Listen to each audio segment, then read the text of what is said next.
सिंधी आहियां ही फ़ख़ुर सां चवां भल दुनिया जी कहिड़ी बि कुंड में रहां।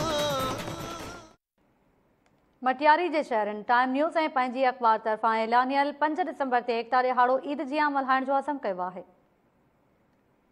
सिंधी आहियां ही फ़ख़ुर थो कयां भल दुनिया जी कहिड़ी बि कुंड में रहां। असां हर साल जियां एकिता ॾिहाड़ो मल्हाईंदा अचूं पिया। इंशाअल्लाह ताला हींअर बि 5 डिसंबर जो ऐलान थियो आहे। असां भरपूर नमूने मल्हाईंदासीं। ईद वांगुरु ई असां ॾिहाड़ो मल्हाईंदा आहियूं ऐं इंशाअल्लाह ताला हिन साल असां भरपूर नमूने ते मल्हाईंदासीं। थकाफ़ती जेको 5 डिसंबर असीं हर साल जीअं मल्हाईंदा अचूं पिया ऐं इंशाअल्लाह ताला क़यामत ताईं मल्हाईंदा रहंदासीं। ऐं हीअ असांजी सिंधी ॿोली जेका आहे सुहिणे लतीफ़ जी ॿोली आहे। चई ॿेट ॿेला कपींदा अचूं पिया, चयो मांस चीचका छटींदा अचूं पिया, चई कात कुहाड़ा ठपींदा अचूं पिया, चयो मांस पोइ बि शहपर वटींदा अचूं पिया।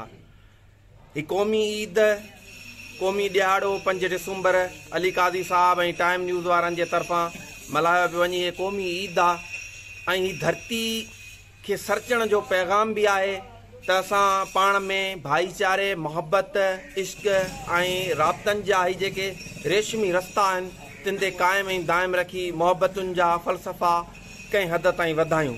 सीवी आयूं सरमंद ॾींदा जी जल मथां जिंदो, ॾींदा जी जल मथां जिंदो, सदैं वहंदो मेहरान थींदी सिंध में सुरहान कबो सिंध लजाद।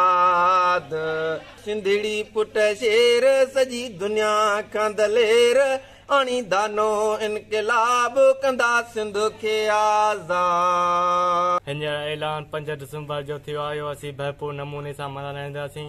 सिंध असांजी जिंद आहे ऐं सिंध खे असीं कॾहिं बि न जाए वठंदासीं। ए रहबर तुंहिंजी राहनि में, ए रहबर तुंहिंजे राहनि में नज़रनि खे झुकाए हलियासीं, या मिटी तुंहिंजे मार्क जी लाइ माथे हलियासीं। अॼु खां के बुज़दिल ईअं चवनि पिया त न सिंध खे सिंधू देश न चओ, असीं दीवान आहियूं न धरती जा दस्तूर बणाए हलियासीं। अलाह कंदो इहा सिंध सदाईं आबाद हूंदी, ख़ुशि हूंदी, कॾहिं न ॾुखियो ॾींहुं ॾिसंदी। दुआऊं आहिनि सदाईं सिंध ईअं मुरकंदी रहे, झिरकंदी रहे, खिलंदी रहे।